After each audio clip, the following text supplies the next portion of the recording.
Hai semuanya, apa kabar? Tetap semangat ya untuk belajar bersama Bu Emma. Pada kesempatan hari ini di pelajaran Bahasa Indonesia, kita sudah memasuki bab 3 tentang teks prosedur. Nah, sebelum kita mulai, sebaiknya kalian menyiapkan ini buku paket bahasa Indonesia ya. Dan hari ini Ibu akan menerangkan tentang pengertian, jenis, tujuan, dan struktur teks prosedur. Gimana? Sudah siap kan untuk belajar?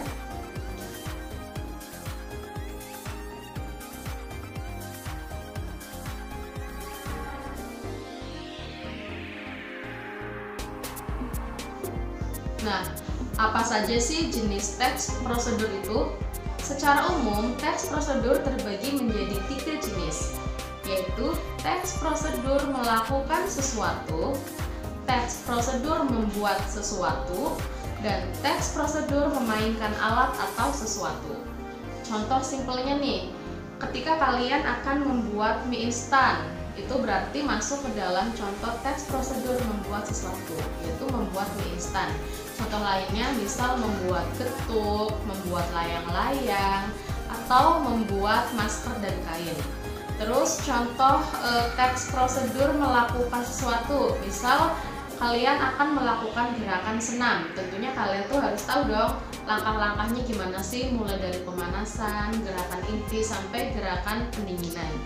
Terus contoh lainnya, kalian akan mematikan komputer. Itu kan masuknya cara melakukan sesuatu, yaitu melakukan kegiatan mematikan komputer. Dan contoh yang ketiga tentang teks prosedur memainkan alat atau sesuatu, misalnya kalian akan memainkan alat musik. Contohnya alat musik angklung, pianika, atau suling. Itu kan pasti ada langkah-langkahnya ya, mana aja yang harus kalian lakukan pertama kali. Tuh. Nah, sekarang kita masuk ke struktur teks prosedur. Apa aja ya struktur teks prosedur itu? Yang pertama, tujuan. Tujuan berisi tujuan kegiatan yang menunjukkan kepada pembaca capaian yang akan dicapai setelah mengikuti alur informasi. Biasanya berupa kalimat pengantar. 2. Alat dan bahan. Berisi bahan atau alat yang akan digunakan. Alat dan bahan boleh ada dan boleh juga tidak ada, tergantung dari teks prosedur yang akan dipilih. 3. Langkah-langkah. Berisi penjabaran langkah-langkah untuk mencapai tujuan kegiatan. Langkah-langkah harus dilakukan dengan urut dan sistematis biar tujuan kalian bisa tercapai.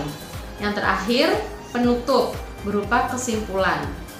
Penutup ini bersifat opsional, boleh ada dan boleh tidak, tergantung dari kalian mau ada atau mau tidak ada. Nah, sekarang kalian bisa menyiapkan buku bahasa Indonesia ya, buku paket ini. Kalian buka halaman 83. Di situ ada teks 1 berjudul Cara Memainkan Angklung.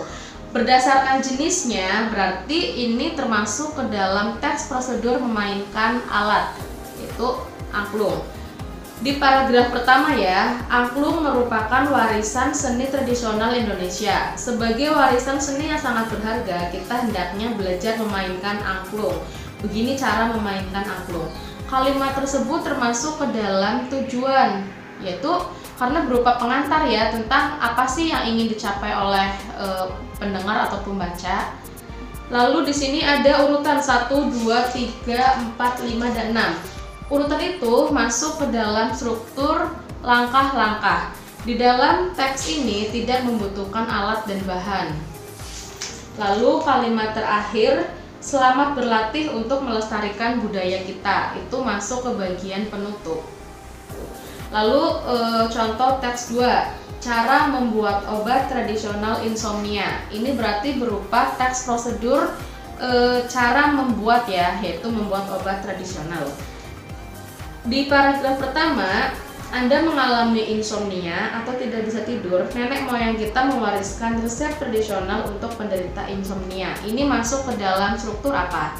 Yaitu tujuan. Lalu ada bahan dan langkah-langkah. Ini gampang ya, berarti kalian tuh udah tahu bahannya 5 potong akar kelapa hijau masing-masing 4 cm dan 600 cc air. Langkah-langkahnya itu ada 1, 2, 3, 4, 5. Dan di dalam contoh teks yang kedua ini tidak disajikan penutup. Lalu teks yang ketiga, cara melakukan gerakan tari tortor. Ini berarti masuk ke dalam jenis teks prosedur cara melakukan. Pada paragraf pertama itu berupa tujuan, yaitu tujuannya untuk melakukan atau menarikan gerak sederhana tari tortor. Lalu yang ada urutannya ya kayak 1, 2, 3, 4, 5, 6, 7 ini masuk ke dalam langkah-langkah. Di dalam teks ketiga ini juga tidak disajikan alat dan bahan karena memang tidak perlu ya. Dan paragraf terakhir, dengan belajar tarian ini kita belajar mewarisi budaya luhur bangsa kita. Selamat berlatih. Itu masuk ke dalam bagian penutup. Nah, sampai sini sudah paham kan tentang pengertian teks prosedur, tujuan, macam-macam, dan strukturnya. Untuk lebih maksimal lagi, nanti Ibu akan memberi kalian tugas ya untuk mengukur sejauh mana sih kalian memahami teks prosedur ini. Nah, Ibu rasa cukup sekian pertemuan kita hari ini. Ibu akhiri ya. Sampai jumpa. Bye.